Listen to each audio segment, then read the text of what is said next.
अस्सलामुअलैकुम नाज़रीन, आप देख रहे हैं पीसी वर्ल्ड न्यूज़। मैं हूं रिदा सिंधु। फैसलाबाद नेशनल लेबरफिड्रेशन के ज़ेरे एहतमाम हुकूमत की मजदूर दुश्मन पॉलिसियों, स्टील मिल्स की निजकारी और मलाजमीन की बरतरफी के खिलाफ एहतजाजी मुजाहरा हुआ, जिसकी क़यादत मियाँ एजाज हुसैन डिविजनल सदर NLF ने की। हमारे डिविजनल ब्यूरो चीफ फैसलाबाद की तफसीलात के मुताबिक इस मौके पर मुदस्सिर तूर, ज़हीरुद्दीन रेलवे प्रेम, राना खालिद बासबान इरीगेशन, हाजी शरीफ नूर हुसैन, राना बाबर इमरान, शेख फ़हीमुद्दीन नूर हुसैन, मोहम्मद सलीम, मोहम्मद यूसुफ और दीगर मजदूर रहनुमाओं समेत सैकड़ों कारकुनान ने शिरकत की। मुजाहिरीन ने बैनर्स और खुतबे उठा रखे थे और हुकूमत की मजदूर दुश्मन पॉलिसियों के खिलाफ शदीद नारेबाजी कर रहे थे। रहनुमाओं ने कहा कि मौजूदा हुकूमत गुज़श्ता हुकूमतों का तसलसल है, जो पाकिस्तान के मजदूरों को भूख और अफलास की दलदल में धकेलना चाहती है। तहरीक इंसाफ तब्दीली के नारे के साथ आई, मगर मुल्क में आज भी अशराफिया और सरमायादार की हुकूमत है। हमारे मसाइल का चेहरों की सियासत की बजाय निज़ाम सियासत की तब्दीली में हल मुमकिन है। स्टील मिल समेत किसी इदारे को अशराफिया सरमायादार के हाथ बेचने की इजाज़त नहीं देंगे। हुकूमत एक तरफ मजदूर दोस्ती का दावा करती है, मगर दूसरी जानिब दुश्मन पॉलिसी अपनाती है। पाकिस्तान का मजदूर अपने खून पसीने से बनने वाली मिल कभी अशराफिया के हाथ बेचने की इजाज़त नहीं देगा। उन्होंने कहा, स्टील मिल 19,000 एकड़ रकबे पर कायम है, जिसमें प्लांट 4,000 एकड़, टाउनशिप 2,000 एकड़, वाटर फिल्ट्रेशन 200 एकड़, कुल पैदावारी प्लांट 20 मेगावाट का थर्मल बिजली घर, रेल नेटवर्क, 2 बर्थों पर मुश्तमिल गहरे पानी की जेटी, 5,464 किलो तवील कन्वेनियर बेल्ट, तकरीबन 7,39,39 किलोमीटर रोड नेटवर्क, तकरीबन 28 किलोमीटर रेलवे ट्रैक, 21 स्कूल और कॉलेजेस बशमूल एक कैडेट कॉलेज के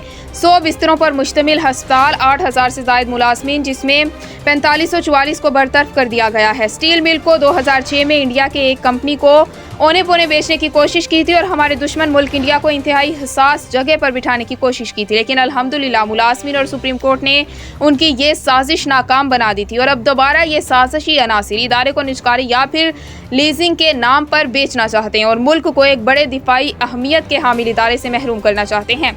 जिसके खिलाफ मजदूर मुत्तहिद होकर उनकी ये मुल्क दुश्मन कोशिश नाकाम बनाएंगे। मियाँ एजाज हुसैन डिविजनल सदर NLF ने पीसी वर्ल्ड न्यूज़ से बात करते हुए मजीद क्या कहा, आइए देखते हैं इस वीडियो में। आज कल पूरे पाकिस्तान के अंदर स्टील मिल की निजकारी और उसके जो वर्करों को 4500 वर्करों को जो मुलाजमतों से बरतरफ किया है, इसके ख़िलाफ़ नेशनल लेबरफिड्रेशन पाकिस्तान की जानब से पूरे मुल्क के अंदर डिवीज़नल हेडक्वार्टरों पे एहतजाज हुए। आज फैसलाबाद डिवीज़न की सतह पे जो है वो इसके ख़िलाफ़ जो है वो एहतजाज किया जा रहा है और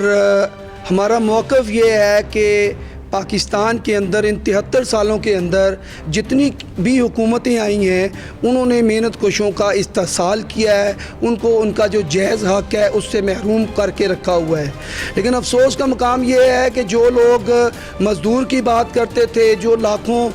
लोगों को रोज़गार देने की बातें करते थे, जो करोड़ों लोगों को छत की बात करते थे, आज वही लोगों से सरों की छतें भी छीन रहे हैं और लोगों को बेरोज़गार भी कर रहे हैं। अगर मैं बात करूं प्राइवेट अदारों की, तो यहाँ इब्राहिम फैबर जैसे बड़े जो अदारे हैं, वहाँ से हज़ारों की तादाद के अंदर जो है वो लोगों को जो है वो निकाल दिया गया। इसी तरह अफसोस का मकाम ये है कि बैरूनी एजेंडे पे पाकिस्तान के अंदर काम हो रहा है। मैं समझता हूँ कि जिस हुकूमत को, जिन हुक्मरानों को वोट दे के हम असम्बलियों के अंदर भिजवाते हैं, उसका मकसद यही होता है कि वो मुल्क को बेहतर अंदाज में चला सकें, वो बेहतर पॉलिसियाँ बनाएं। लेकिन अगर कोई गवर्नमेंट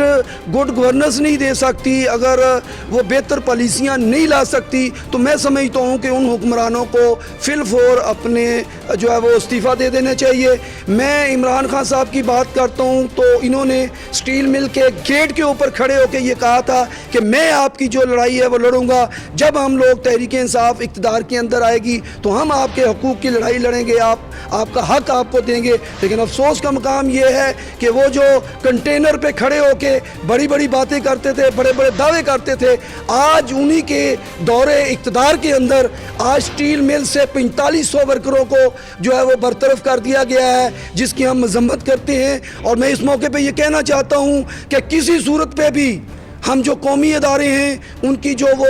निजकारी कर रहे हैं, इसके ख़िलाफ़ सीसा पलाई दीवार बन के खड़े होंगे।